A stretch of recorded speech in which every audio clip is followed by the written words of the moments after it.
Legislative Party meeting to be held in a private hotel at 5 p.m. today. Degree students made to write exam in a playground covered with pandals. Lack of classrooms in Davangere forces over 1,300 students to write exams in an open ground.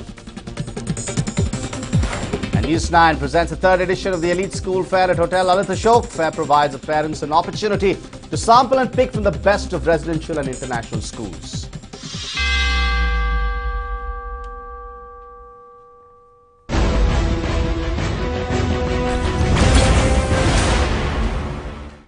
Hello and welcome. You're watching NEWS9 with me, Vijay. First up, a tense Ayodhya has turned into a virtual fortress for the next 2 days. The Shiv Sainiks and members of the Hindu outfit VHP will converge on the city for two massive shows of strength to force a center to make a decision on the Ram temple issue. And 5 trainful of members of the Shiv Sena started arriving on Friday night from Maharashtra. Uddhav Thackeray is expected to reach Ayodhya, is expected to land today in Uttar Pradesh at 2 p.m. and he will then conduct a Maha Aarti later this evening at 6 p.m. and something which will also be coordinated in Mumbai, and then he will visit the disputed site tomorrow. Meanwhile, the VHP has organized a huge convention in Ayodhya, and it is said about 1 lakh VHP activists, 1 lakh RSS activists are expected to attend, and the Shiv Sena's supporters are expected to number about 5,000. So a huge show of saffron strength in Uttar Pradesh today and tomorrow. Well, I'm joined in by my colleague Abhinav on the phone line. Abhinav, now the situation is tense in Ayodhya. The VHP activists, the RSS activists, as well as the Shiv Sainiks are slowly entering the city. Uddhav Thackeray is expected to be there in the city today. Tomorrow is expected to be the big event, Abhinav. But today, is there any sort of, is the situation expected to get out of hand, or what preparations are underway at the moment, Abhinav? You're absolutely right about the tensions in the holy city of Ayodhya ahead of the two big rallies and congregations that have been planned by the VHP and the Shiv Sena for tomorrow and day after.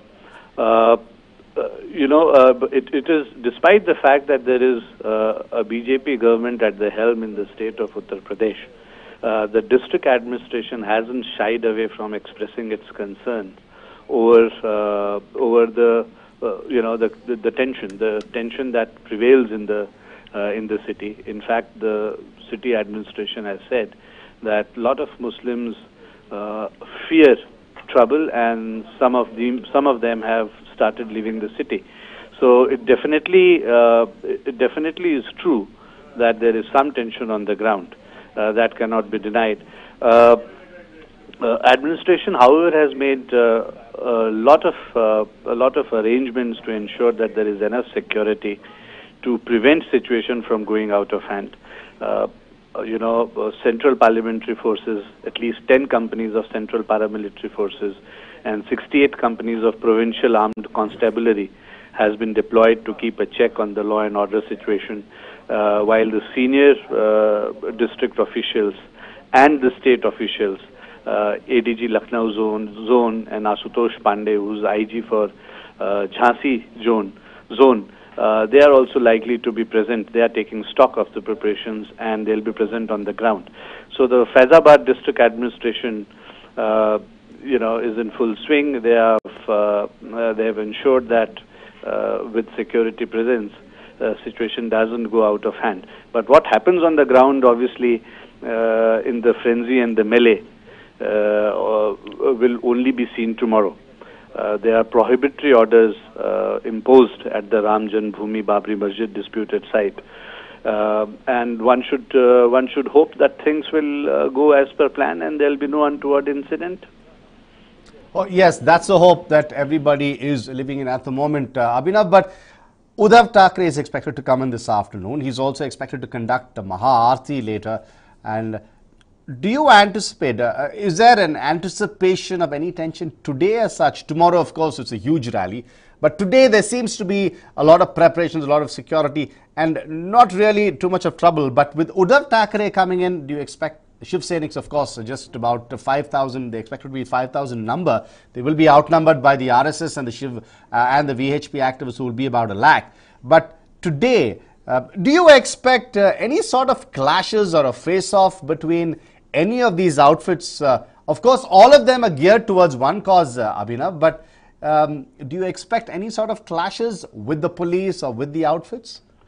You're right about the competitive Hindutva politics that is taking place between the different pro-Hindutva outfits on the matter of Ayodhya.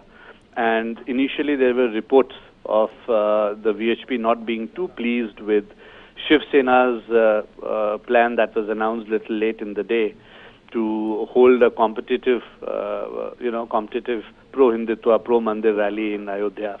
But reports in the last 24 hours suggest that the two groups have arrived at some kind of an understanding. And Shiv Sena's spokesperson and Rajya Sabha MP Sanjay Raut, who has been camping in Ayodhya for the last 2-3 days, has done a lot of groundwork to ensure that there is coordination between all the Hindu outfits present on the present in the holy city of Ayodhya, and there are no skirmishes, there are no differences of opinion, and complete understanding on what will happen tomorrow and how things will unfold day after tomorrow when VHP does its mega show of strength.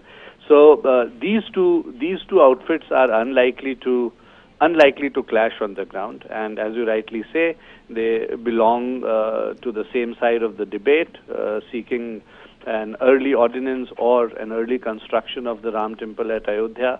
So they are all pro-Hindu forces. But yes, you see, there is very little that can be predicted when it comes to mob mentality. You see, with convergence of so many Shiv Sainiks and VHP Karyasevaks and Karyakartas in a small city of Ayodhya, the communal fervor, the pro-Hindu fervor will be very high. And whether the cadres are able to maintain discipline and not do anything to rile up the Muslim community or to do something that flares up the communal tension will be completely upon them. And I'm sure the organizers of the event will understand the responsibility that they have towards conducting this event peacefully, because otherwise a law and order situation ahead of the parliamentary session, winter parliamentary session, is not going to be easy to handle for the pro-Hindutva forces, including the BJP, if things go out of hand today. Just one question before I let you go, Abhinav. Of course, the Shiv Sena has said that they will take responsibility for their supporters. That's what Sanjay Raut had said. And the district administration has put security in place. But there was a concern expressed by Akhilesh Yadav. He said the army should be brought in. Do you think that's really a genuine concern, or it's just an injection of politics into the whole issue, Abhinav? I wouldn't disagree with your analysis that there is an element of politicking in the statement made by Akhilesh Yadav. We know Akhilesh Yadav is no longer in power. We also know that Samajwadi Party, the party that he represents, has got a sizable Muslim vote bank.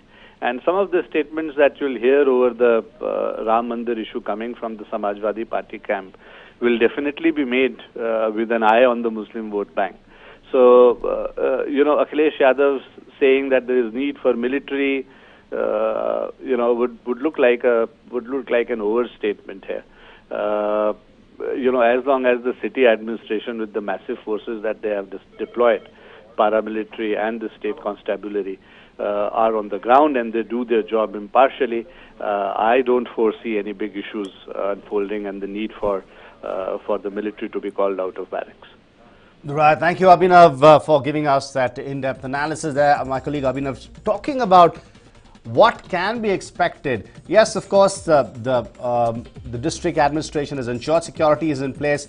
There are a lot of measures. The Shiv Sena themselves, there is coordination between both the Hindu outfits, among the Hindu outfits, that they will ensure that their supporters don't get out of hand. But in the frenzy, in the melee, the supporters could just get a little over enthusiastic. But of course, there is a lot of security in place to ensure that nothing gets out of hand. The BJP government, although there's a BJP government in the state in Uttar Pradesh, it is a challenge considering that there's going to be such a huge large number of supporters, pro-Hindu activists converging in one place.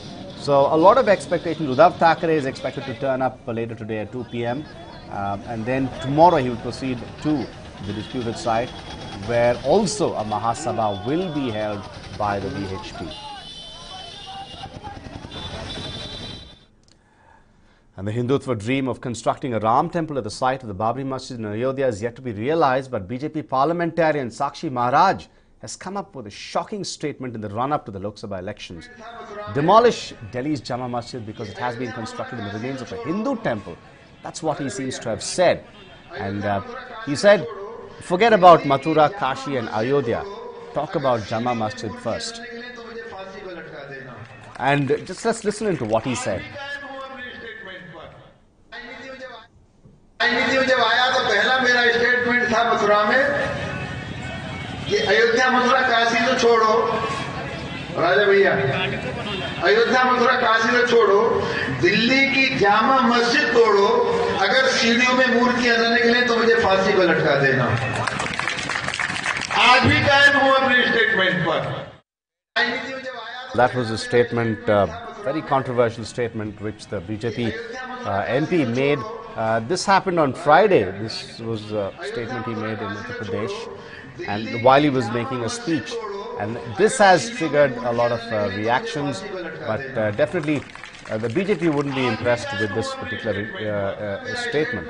And of course, the opposition leaders would be ready to target Sakshi Maharaj, but this is the way he looks at the entire issue.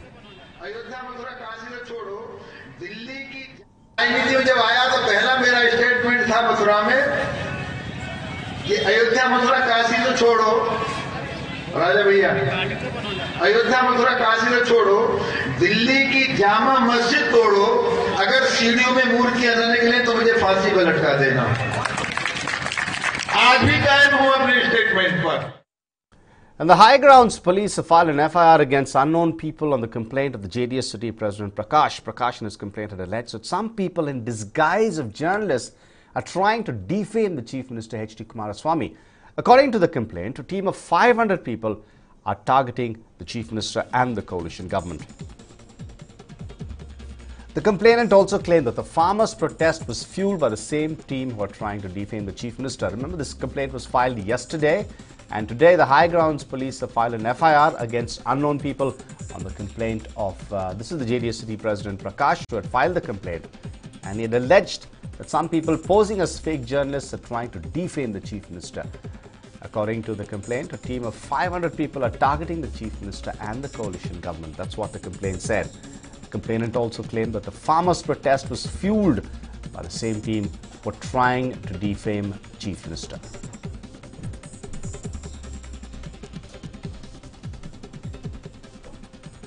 And we saw also the Chief Minister making a statement that he would not address the media yet again, and he would not even give press conferences. He would only make speeches on stage, and if the media wanted to cover that, they could do so or they could ignore it. That's the statement he made 2 days ago. And soon after that, it was followed by this complaint at the High Grounds police station.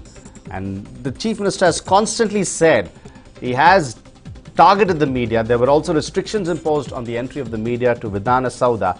And now the Chief Minister seems to have given a sort of ultimatum 2 days ago that he will not be addressing the media, he will not be addressing press conferences, but only speaking on stage.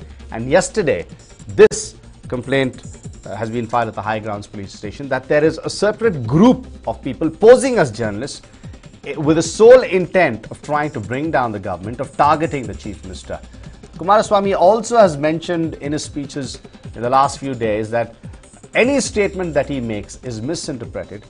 So he said he plans to set up a committee. He's mulling on setting up a committee to instruct him as to what to speak in public so that his statements are not misinterpreted.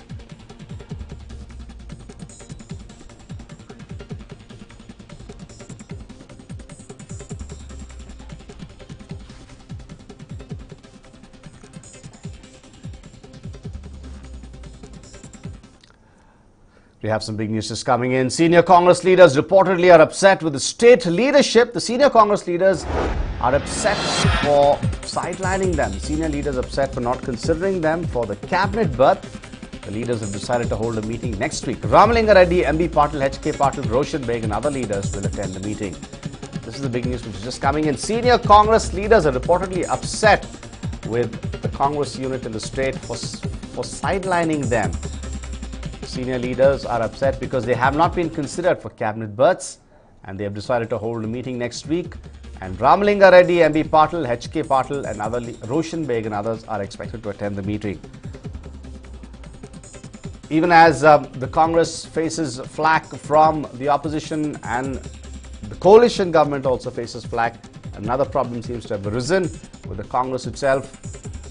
In the Congress itself, that senior leaders are upset with the leadership that they have not been considered for cabinet positions, and the sugarcane farmers issue seems to be slowly coming to a close, and soon after that there seems to be another issue facing the Congress, and this time it is the senior Congress leaders. The cabinet expansion is always being talked about. It is there in the air, but it has not really taken place. And meanwhile, the senior Congress leaders seem to be unhappy with the decisions taken. They are unhappy with them not being included in the cabinet, not being considered for cabinet berths. And a meeting is likely of the senior leaders, that is Ramalinga Reddy, MP Patil, HK Patil, Roshan Beg and other leaders are expected to attend the meeting. The Congress faced with another issue from the senior leaders, trying to battle, trying to keep them pacified, trying to ensure that they stay calm and there is no disruption in the party affairs. Senior leaders of the party are said to be upset with the party for not considering them for cabinet berths.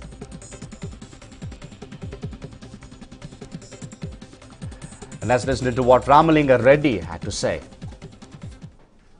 ಸರ್ಕಾರ ಬಂದು ಈಗಾಗಲೇ 6 ತಿಂಗಳಾಯಿತು. ಇನ್ನು 8 ಸ್ಥಾನಗಳು JDSದು 2, 6 ಕಾಂಗ್ರೆಸ್ಸು ಸ್ಥಾನಗಳನ್ನು ಭರ್ತಿ ಮಾಡುವ ಅವಕಾಶ ಇದೆ. 6 ತಿಂಗಳಾದರೂ ಕೂಡ ಭರ್ತಿ ಮಾಡಿಲ್ಲ. ನನಗೆ ಮಾಡಿ ನಾನು ಯಾರನ್ನೂ ಕೇಳ್ಕೊಂಡಿಲ್ಲ. ಆದರೆ ಆಗಬೇಕು ಅಂತಿರೋರು ಭಾಳ ಜನ ಇದ್ದಾರೆ. ಅವರಾದರೂ ಆಗಲಿ. ಮಾಡುವಂಥ ಸಂದರ್ಭದಲ್ಲಿ ಮೊದಲಿಂದಲೂ ಕೂಡ ಪಕ್ಷದಲ್ಲಿ ಇದ್ದಂಥವ್ರಿಗೆ ಸೀನಿಯಾರಿಟಿ ನೋಡಿ ಮತ್ತು ಜಿಲ್ಲೆಗಳ ಪ್ರಾತಿನಿಧ್ಯ ನೋಡಿಕೊಂಡು ಬೇಗ ಮಾಡಬೇಕು. ಬೇಗ ಮಾಡಿದ್ರೆ ಒಳ್ಳೆಯದು. ಯಾರು ಮಂತ್ರಿ ಆಗಬೇಕು ಅಂತ ಪ್ರಯತ್ನ ಮಾಡ್ತಾಯಿದ್ದಾರೆ ಅವ್ರಿಗಂತೂ ಬೇಸರ ಆಗಿರುತ್ತೆ. ನಾನಂತೂ ಯಾರನ್ನೂ ಹೋಗಿ ಮಂತ್ರಿ ಮಾಡಿ ಅಂತ ಕೇಳಿಲ್ಲ. ಆದರೆ ಈ ರೀತಿ ಕಾಲನ ನೆಪ ಯಾವುದೋ ಒಂದು ಹೇಳಿಕೊಂಡು ಮುಂದಕ್ಕೆ ಹೋಗೋದು ಸರಿ ಇಲ್ಲ. Ramalinga Reddy speaking on the issue, saying that he is not asking for a berth for himself, but it is better that the Congress unit moves quickly on cabinet expansion and includes the ministers. He says personally he is not interested in a berth, but it is said that he is expected to attend a meeting next week where he will be present along with the 2 senior Patils of the Congress, as well as Roshan Beg, MB Patil, HK Patil and Roshan Beg, along with other senior leaders are expected to attend this meeting. ಯಾರು ಮಂತ್ರಿ ಆಗಬೇಕು ಅಂತ ಪ್ರಯತ್ನ ಮಾಡ್ತಾಯಿದ್ದಾರೆ ಅವ್ರಿಗಂತೂ ಬೇಸರ ಆಗಿರುತ್ತೆ. ನಾನಂತೂ ಯಾರನ್ನೂ ಹೋಗಿ ಮಂತ್ರಿ ಮಾಡಿ ಅಂತ ಕೇಳಿಲ್ಲ.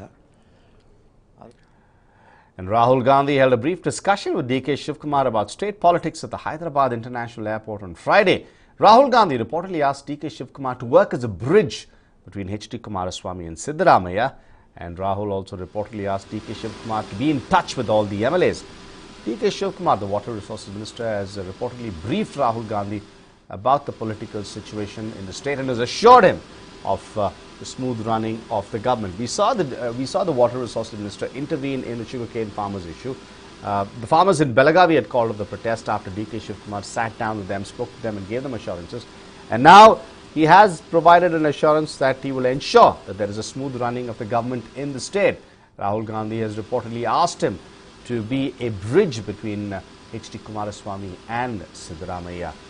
And you have visuals on the left-hand side of the screen where he is present in Hyderabad. He is talking to Sonia Gandhi and the ICC President Rahul Gandhi.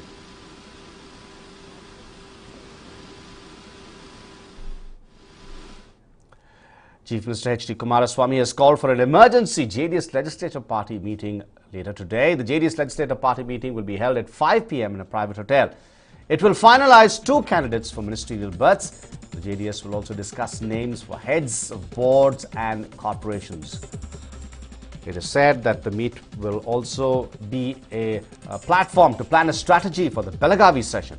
JDS MLAs and MLCs are expected to attend the meeting. So the JDS preparing for the Belagavi session as also for the cabinet expansion, and a lot of discussions will be held. The Chief Minister preparing in earnest for well ahead. The Belagavi session is expected to begin in the first week of December. Meanwhile, the party meeting, the legislative party meeting, will be held at a private hotel later this evening at 5 p.m. Well, I'm joined in by my colleague Arun Sundaram on the phone line. Well, Arun, good morning to you. The JDS seems to be preparing itself for the seats which it has in the cabinet expansion as well as for the Belagavi session. And, well, are there any names which the JDS is considering for the ministerial berths? Is there as much of a problem in the JDS for the ministerial berths as it is in the Congress, Arun? Because just a while earlier we spoke about how there seems to be, the senior leaders in the Congress seem to be unhappy about not being considered for cabinet berths.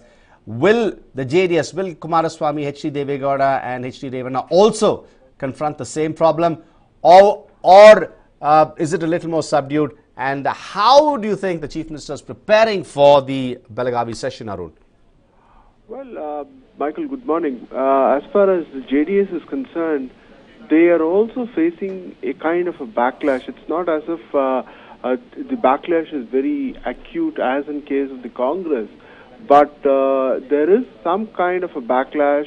What we're given to believe is that some of the senior party leaders in the JDS are a little bit miffed, and they have been indicating time and again that the kind of berths that they received are not appropriate. Two particular names that come to mind are obviously that of the Higher Education Minister G.T. Devegowda, and the second one is that of the Melkote MLA and former MP C.S. Puttaraju, who is now holding the minor irrigation portfolio. Now, there is some rumor going on to say that yes, there could be probably a kind of a reshuffle of the portfolios. Also remember, there has been one development which has taken place over the last, say, 6 to 8 weeks, and that is the resignation of the primary education minister, that is N. Mahesh. N. Mahesh was not from the JDS, but he was from the BSP. So with that portfolio falling vacant, it remains to be seen whether one of these two people, particularly C.S. Puttaraju and G.T. Devegowda, one of them could be appointed in to that particular vacancy. But clearly it appears at this point of time that there is some rumors doing the round that there will be a reshuffle and probably a cabinet expansion. Again, of course, remember the standard disclaimer that everyone is talking about the cabinet expansion. The date, though, has not been finalized. In fact, different dates are being spoken of. There was a date of November 30th, but apparently now there is a new date of December 3rd. All that probably the coalition partners would desire should be completed on or before the 9th of December, because remember, the 10th onwards, the winter session of the Karnataka legislature gets under in Suvarna Sauda and Belagavi, Michael. Right, Arun. But Arun, yes, the JDS is anticipating maybe not as much as, not as acute as the Congress, as you said. But all the same, there could be a reshuffle. But do you see any sort of consternation, any real drastic repercussions arising out of this reshuffle? Or do you think the JDS is a cohesive unit at the moment? On a relative basis, if you were to take the two of them, that is the Congress and the JDS, it does appear that on a relative basis, it is some kind of benevolence as far as the JDS is concerned. It's not so very pronounced as much as the Congress is. The Congress, it's facing a lot of internal pressures. That's what you all also alluded to moments ago. But the JDS is kind of keeping a close tab. It doesn't want the coalition government to kind of tumble, and it's doing everything possible to keep the unit intact. Of course, the question is, how will they quell this issue of dissidents, whether it be in the JDS or in the Congress? Because remember, that can kind of completely upset the apple cart as far as the coalition partners are concerned, Michael. Right. Thank you, Arun, for joining us with those details. And of course, the JDS is not facing that much of a problem as the Congress as far as dissidents and unhappiness over cabinet berths are concerned. But the reshuffle could cause a little uneasiness in the JDS as well.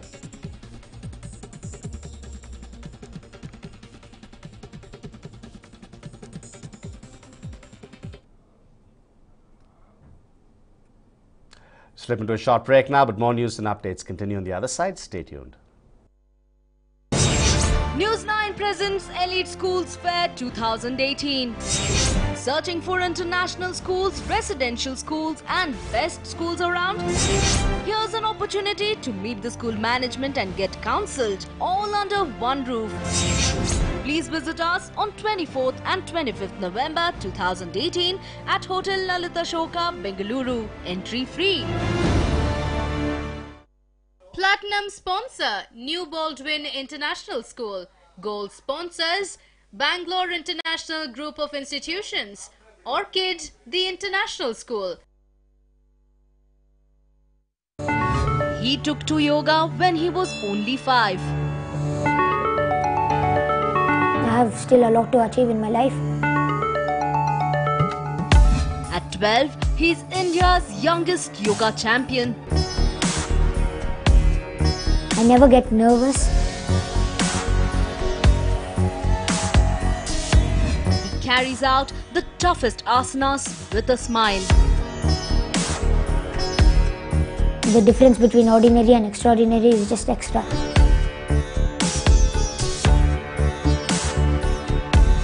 Yogi Yashwant.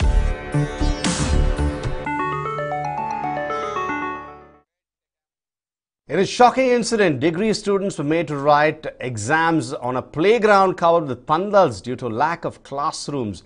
And the exams were of the Davangere University. The incident took place in Harapanahalli Government College. Total of 1,359 students were seen writing exams in the ground. A total of 31 rooms are required to fit the students, but there were only 7 rooms, forcing students to write exams on the ground. Authorities rented chairs and benches for the students for the exams. The students of BA, BCom were forced to write the exams outside.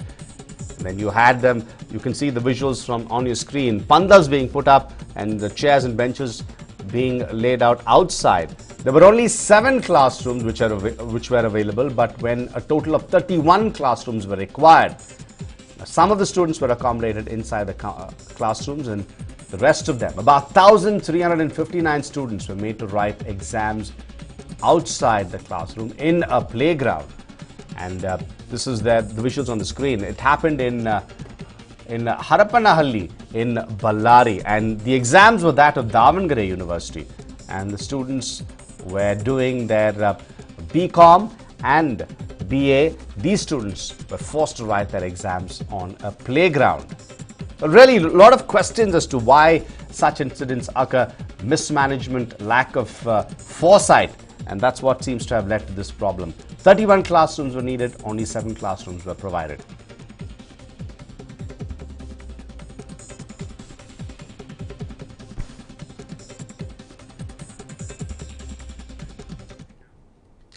And there is trouble for Dayanand Seer of Jangama Mutt of Hunasamaranahalli. Victim has filed a complaint against 6 men, including Dayanand Seer. The victim has alleged that she was raped by Dayanand Seer in September 2017. A case has been registered at the Mangaluru East Police Station and cops have launched a manhunt for the accused. Now, Dayanand is in trouble. Dayanand of Jangama Math of Hunasamaranahalli. A victim has filed a complaint against 6 men, including Dayanand. The victim alleges that she was raped by Dayanand in September 2017. A case has been registered at the Mangaluru East Police Station and the cops have launched a manhunt for the accused. The victim, had accused Sia of taking her to Bengaluru and raping her in the month of September 2017. And the other accused have also been identified as Mallikarjun, Jagdish, Baswaraj, Satyanarayan and Narayanaswamy. And a rape case has now been filed against the seer as well.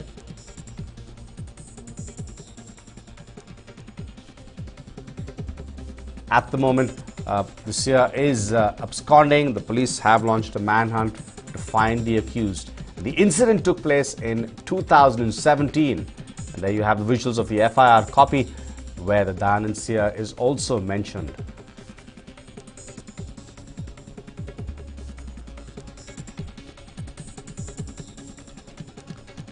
And Dayanand of the Jangama Math of Hunasamaranahalli has a complaint against him as a victim has complained of rape. And apart from Dayanand, 6 other men have also been named in the complaint.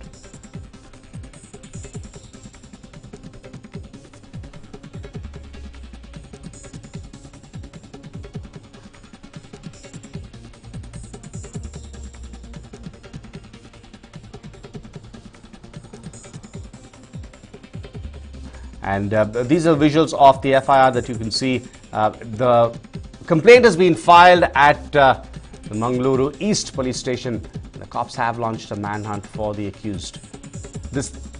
The entire episode surfaced on October 27th when the victim had accused the seer and others of taking her to Bengaluru and raping her. She said that the incident happened in September 2017. The accused have been identified as Mallikarjun, Jagdish, Baswaraj, Satyanarayan and Narayanaswamy.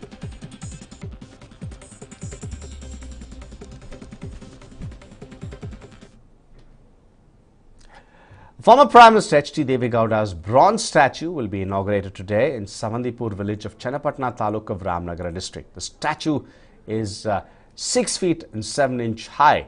The statue is worth 13 lakh rupees and is sponsored by H.D. Devegowda's fan club.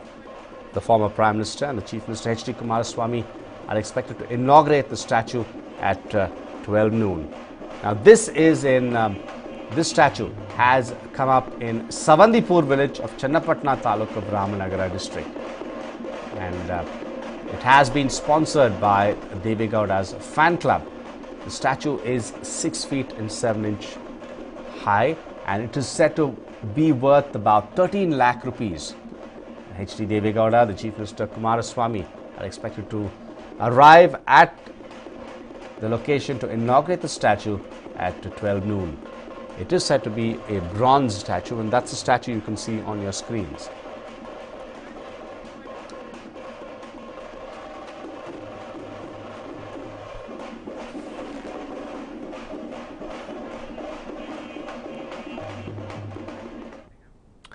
Well, competition is only getting tougher in today's world. To make sure your child is best equipped to take on the world, it's important to get the right education. The decision will be made easy at NEWS9 Elite Schools Fair 2018, which gets underway today. A host of schools, international schools and residential schools have put up their stalls. It is a one-stop shop at Lalit Ashok as the fair gets underway today. Well, I'm joined by my colleague Nabila from the location. Well, Nabila, it is of course a wonderful platform for schools, for parents and people who are interested in getting their students into residential schools, international schools. What is the report from the ground, Nabila? Well, Michael, of course, like you said, residential schools, international schools are the flavor of the season. Every parent wants the best for their child. You want to choose the best school that will, fit in or rather blend in to the character of your child. So it is one of the most important decisions to make to find a good holistic school for a holistic upbringing of your child, which is why we at News9 have come up with this elite school fair where we have at least about 30-40 schools from across of the state, not just from Bengaluru, from Mysuru, from a few other districts as well. The best of them, stationed here at different stalls where their school representatives are also present, where you can come in, get yourself counseled. When I say get yourself, I think the first counseling starts with the parents itself. So get the parents need counseling first to understand what they really want for the child and eventually understand what the potential of the child is, and then counsel the child as well. So this is a great platform for anyone to understand what kind of education one needs for the child. What are the available options that one has?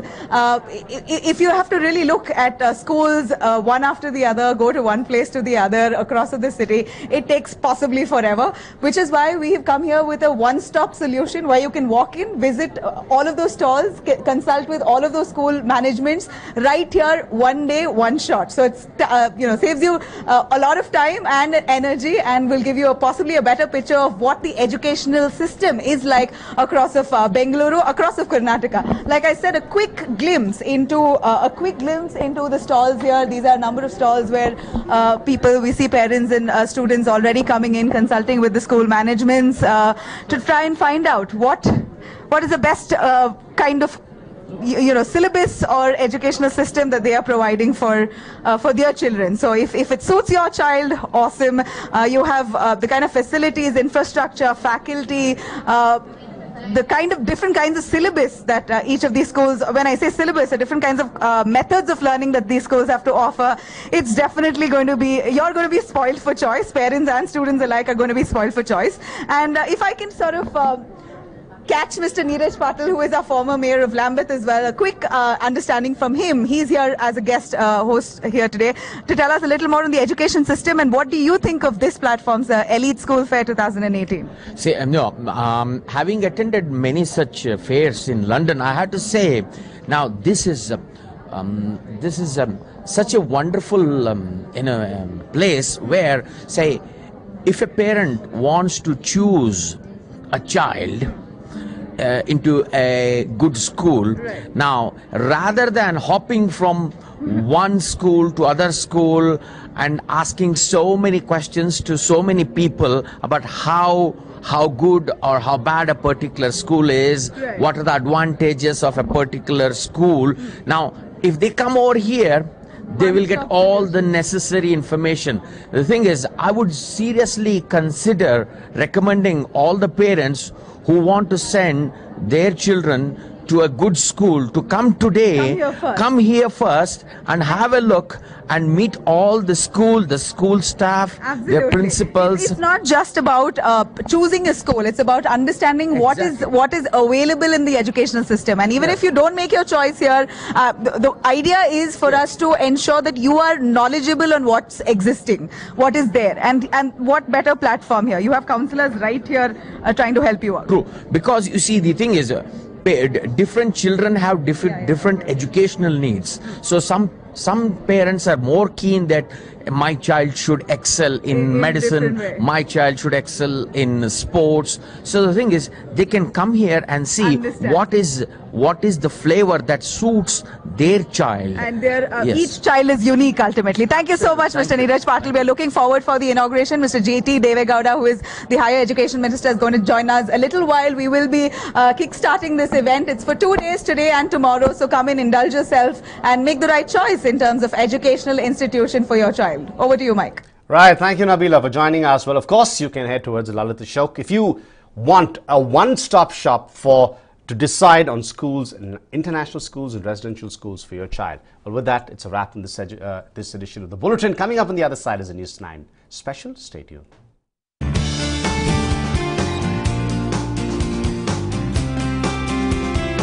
Hello and welcome to this News9 special with me, Adarsh.